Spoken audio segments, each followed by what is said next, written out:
Em nome do Pai, do Filho e do Espírito Santo. Amém. Eu sou o Renato Vasconcelos.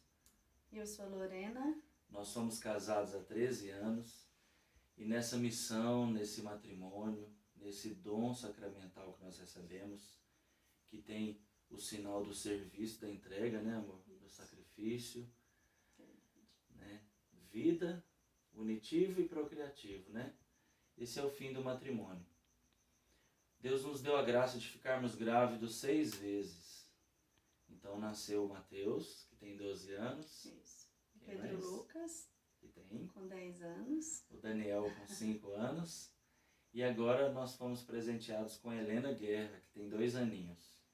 Entre o Daniel e o Pedro Lucas, nós perdemos 2 filhos no ventre da Lorena, por aborto espontâneo, e eles estão no céu intercedendo por nós. Enfim, a fecundidade, o dom da vida, é maravilhoso. Traz alegria, né, amor? Satisfação, realização para o casal, tanto para o homem como para a mulher.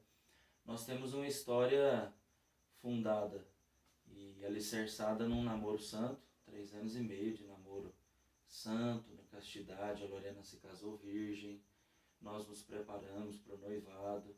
Enfim, sempre existia no nosso coração, né, amor, essa sede por filhos, né? Esse desejo. Sempre existia em nós esse desejo, essa sede por filhos. E nós estamos até hoje, e continuaremos até quando os nossos organismos nos derem essa graça, abertos à vida. Nós estamos nos preparando agora para o 7º filho, né? Já que são 2 no céu e 4 conosco, 6, já estamos nos preparando para o 7º filho, dentro da paternidade responsável, dentro da programação e do planejamento familiar. A gente quer estar grávidos novamente agora em dezembro, né? Do ano de 2020. Já nos preparamos com muita prudência, com muita graça, e essa é uma grande alegria do nosso coração. Interessante, né, amor, que toda vez que a gente pensa em filho, Deus fecunda primeiro na nossa alma, no nosso coração, né? Então, assim, a gente percebe que quando nós nos preparamos na castidade, no namoro, no noivado, e chegamos ao casamento numa madura castidade, o nosso corpo, ele não é conduzido pelo vício, pelo prazer, né, pela luxúria, por essas situações apenas carnais. Existe algo maior, né? Que aí a gente entende então o sentido do matrimônio, que é um sacramento de serviço. E ele é para ser unitivo, une os 2 corpos numa só carne, e procriativo, aberto à vida. Então a gente percebe aqui no Catecismo da Igreja Católica um dizer muito profundo e bonito aqui no parágrafo 2366, que diz: a fecundidade é um dom, um fim do matrimônio, porque o amor conjugal tende naturalmente a ser fecundo. O filho não vem de fora acrescentar o amor mútuo dos esposos. Surge no próprio âmago, quer dizer, lá de dentro para fora, por uma doação mútua, né? A relação conjugal, da qual é fruto e realização. A igreja, que está ao lado da vida, ensina que qualquer ato matrimonial deve permanecer aberto à transmissão da vida. Então a gente percebe que o casal, marido e mulher, estando abertos à vida, eles estão cumprindo a sua missão. Eles estão cumprindo aquilo que é o desejo de Deus para a vida deles. Toda vez que nós temos um ato conjugal, a gente precisa estar aberto à vida. Mesmo que a gente faça o método natural de Billes, o qual a gente faz desde o início, a Lorena nunca usou anticoncepcional, a gente se planeja, nos prepara, e isso traz temperança, isso traz uma graça muito grande para a nossa vida. Eu fico pensando, né, amor, o que seria de nós sem os nossos filhos, né? Alegria plena do casamento, alegria da casa, rezar pela vocação dos meninos, consagrá-los a Deus. Então isso é algo assim, é bênção, filho é bênção de Deus. Hoje a sociedade coloca que estar aberto à vida é loucura, filho é peso, filho vai nos tirar a condição de ter um carro melhor, de passear, de curtir a vida. E aí já é o egoísmo, né? Nós estamos gravando esse vídeo aqui agora, quase meia-noite. Por quê? Porque a Helena precisa estar dormindo, os meninos.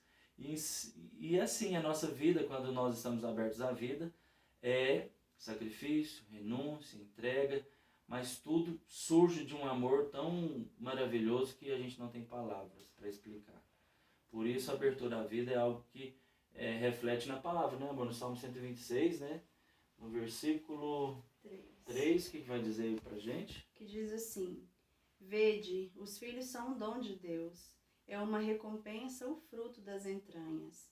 Feliz o homem que assim encheu sua aljava. Não será confundido quando defender a sua causa contra seus inimigos à porta da cidade. E quando a gente vem dizer para vocês aqui de sermos abertos à vida, e talvez quem esteja nos escutando pode pensar que talvez para eles isso foi fácil, que talvez para eles não tiveram uma gravidez difícil.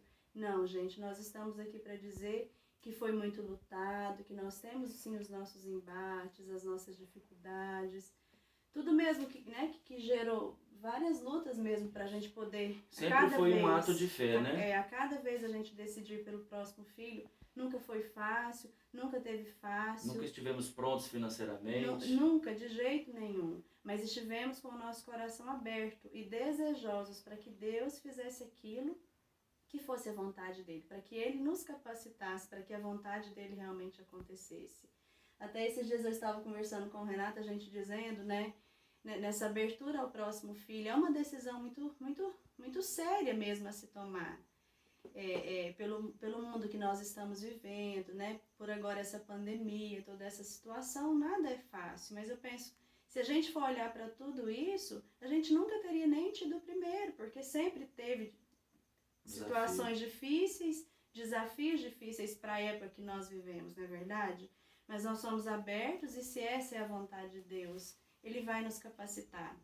Quando diz aqui que feliz o homem que assim encheu sua aljava, eu tenho certeza que Deus diz para aqueles também que se abrem à vida e que talvez tenham só 1 ou 2 filhos. Porque Deus fala ao coração de cada um da gente, se a gente reza, se a gente está na presença dEle.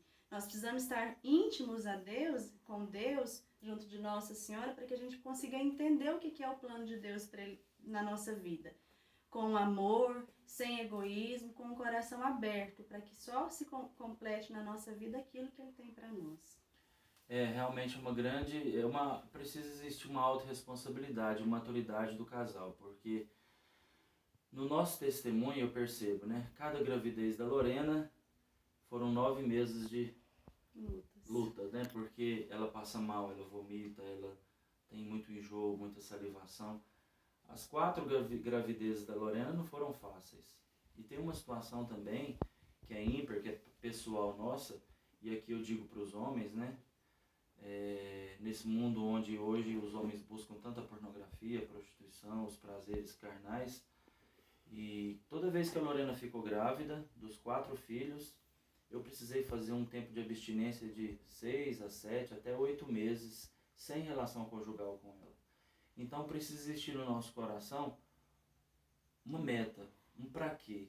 Uma entrega, né? Uma entrega total, amor. E isso vem da condição de eu e a Lorena termos entendido o motivo do nosso matrimônio, unitivo e procriativo. Então se gera fidelidade a Deus. Eu não quero manchar, ferir, machucar o coração de Deus. E em segundo plano eu não quero também o da Lorena e dos meninos. Então só porque eu não posso ter relação conjugal com ela, mesmo estando aberta à vida, durante algum período no mês, ou durante um tempo como esse que nós vivemos quando ela está grávida e não consegue ter relação, eu não preciso buscar fora.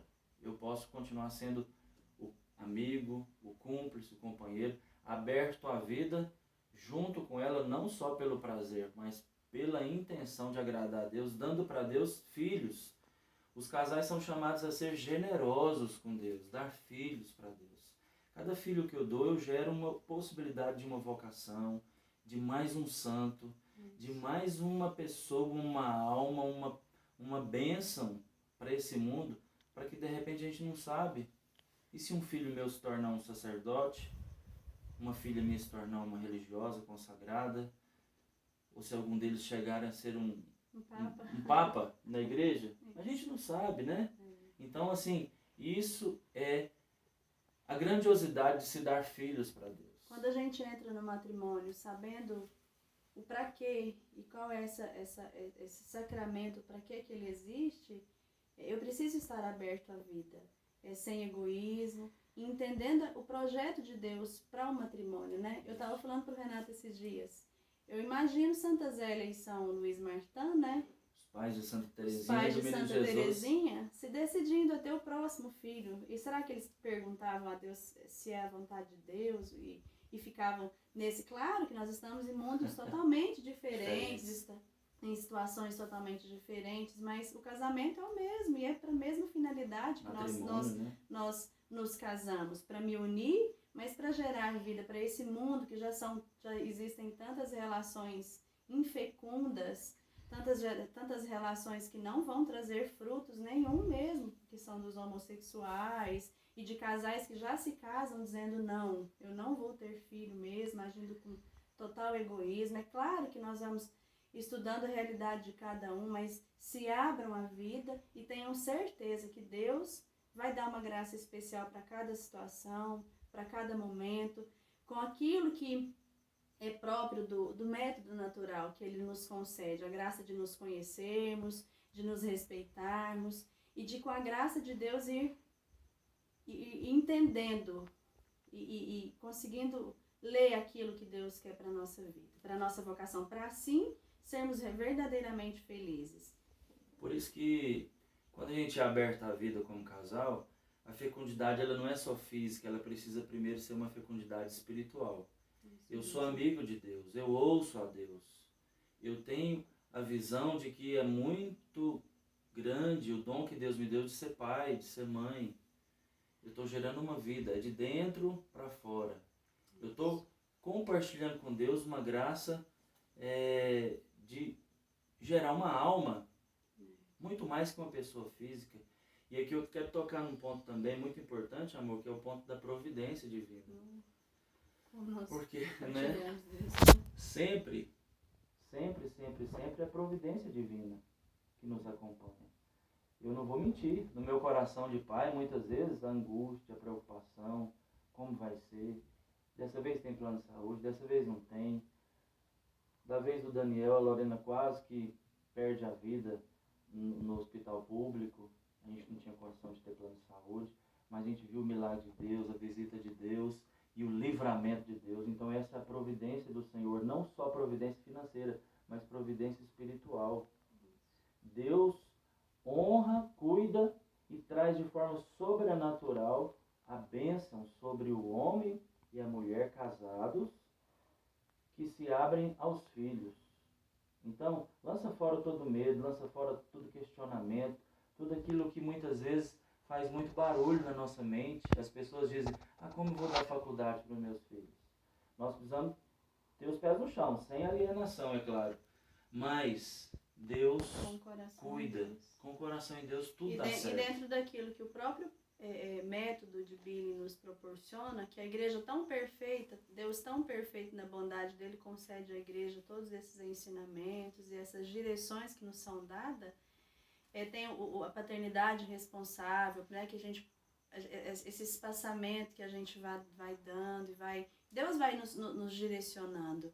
E dentro daquilo a gente vai rezando e entendendo um com o outro o que é que realmente Deus quer, se é o momento certo, se eu preciso esperar mais um pouquinho.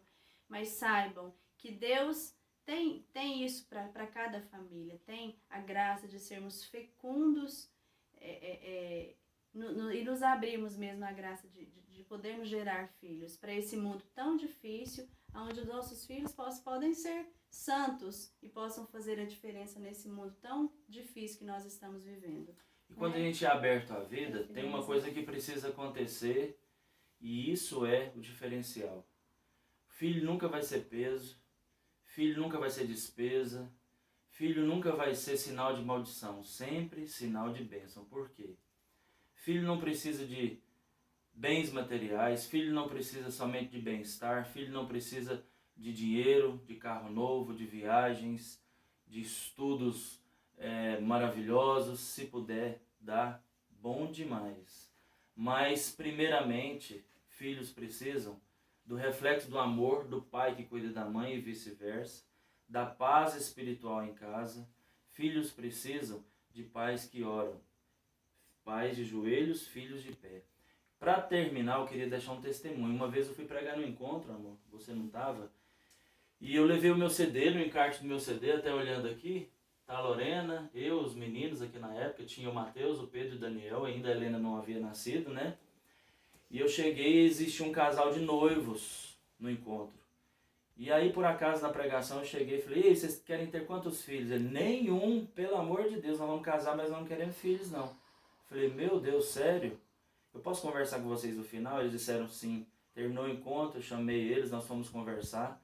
E aí me veio a inspiração. Peguei o encarte do CD e mostrei para a menina e para o rapaz. Falei, olha aqui meus filhos, bonitos? Ela, nossa, são lindos, maravilhosos. Falei, qual que você mais gostou? Qual que você chamou mais sua atenção? Ela falou, esse aqui, o pequenininho, o Daniel, o último. Eu falei, eu posso te fazer um questionamento para você refletir? Ela, pode. Eu falei assim, se eu não fosse aberto à vida com a minha esposa, o mais bonito, o mais engraçadinho que você achou na foto aqui não existiria. E ela se colocou a chorar. E ali Deus tocou, mexeu com o coração dela. E depois agora de uns 4 anos eu encontrei eles. Já estão, se não me engano, no 2º filho, casados. Então assim, gente, a abertura à vida nos dá a graça de receber de Deus os valiosos e imensuráveis tesouros chamados filhos. Sejam abertos à vida. Abracem a Sagrada Família, peçam a intercessão de Nossa Senhora. Homens, peçam a graça de segurar o cajado de São José, porque, sinceramente, fácil nunca vai ser. Teremos paz, mas nunca teremos sossego. Essa é a nossa vocação, a nossa chamada, né? Abertos à vida, abertos ao serviço, ao trabalho, entrega, doação, sacrifício, noites sem dormir, dinheiro que não junta. É tanta coisa, mas um coração desse tamanho, de tanta alegria, na plenitude de ser pai. Com certeza. E mulheres, rezem, peçam para Nossa Senhora essa graça e esse dom de serem fecundas, de serem orantes e de se abrirem para o que Deus